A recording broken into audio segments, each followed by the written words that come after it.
And welcome back.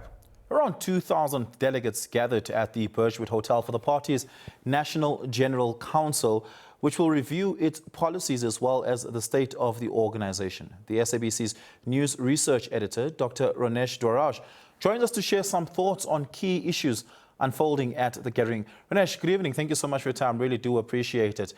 Given the state of the ANC, it brings together at this particular NGC, much like every other NGC before it, its branches across the country, 750 branches, its regional executive committees, 270 of those, its provincial executive committees, as well as national leagues sending delegates, as well as the Mkonto Wesizwe Liberation War Veterans sending delegates, and its alliance partners, the SACP, COSATU, SANCO, and other affiliated sectors. But it doesn't include any other political party that it might want to accept the SACP, might want to have a toedenaderung with in the wake of, given the country's electoral landscape where it finds itself in now. Should the ANC think a little bit further about who it brings around the table, drawing on the value of academia, for instance, research from independent bodies, to sit around the table with it as it takes this midterm review? Thanks, Oliver, and a very good evening to you, and a very good evening to all our viewers across the country, across the continent as well. So I think with the NGC, it's a very different kind of gathering. The last NGC happened 10 years back in 2015. That was in Gauteng at Nasrec, and then we had the first one started in the year 2000. Then we've had this is the fifth one. What you're talking about is essentially about the policy conference. The policy conference normally precedes an ANC national conference. The last one we saw was in 2022 when the ANC held a policy conference, and a few months later was the national conference. I think that is a better gathering where you can invite possible other parties and possibly other important stakeholders. But I think this is a very private event in terms of ANC and its alliance partners, because here we are kind of doing a midterm review of the policies that were adopted in 2022 at the national conference, what progress has been made, what needs to be done still, and then looking forward to the next national conference, which happens in 2027.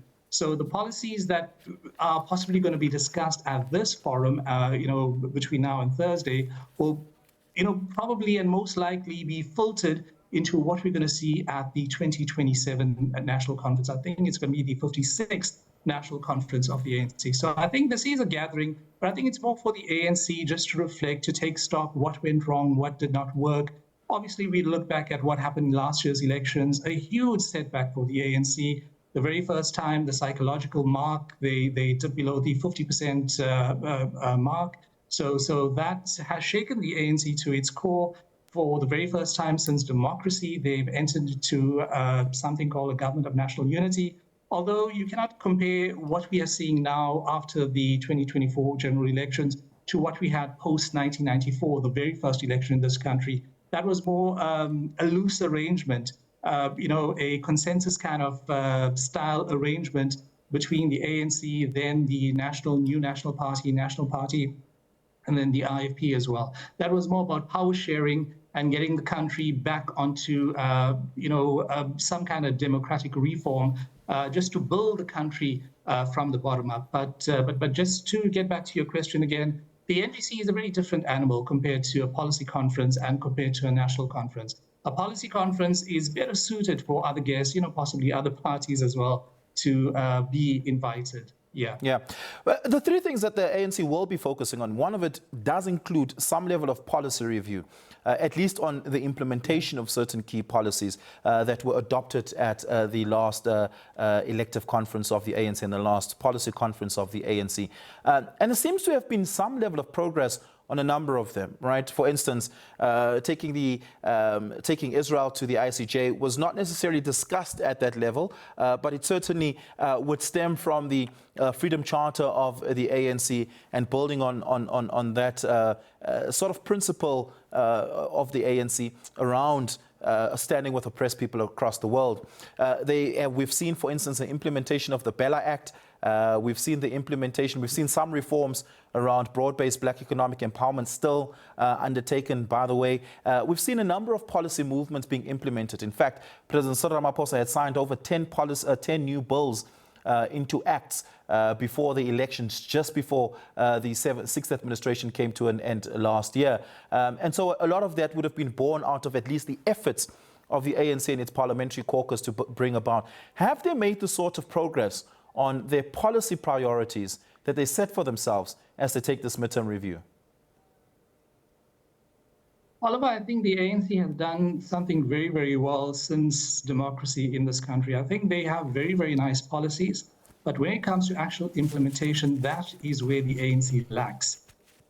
If you look at what the ANC president spoke about in his political report today, then the SG spoke for about 2 hours, the SG of the ANC, Fikile Mbalula, all the very same policies that were mentioned in past NGCs, in past policy conferences, in past national conferences. You know, interestingly, I was looking at the SG's report from 2017 at the policy conference.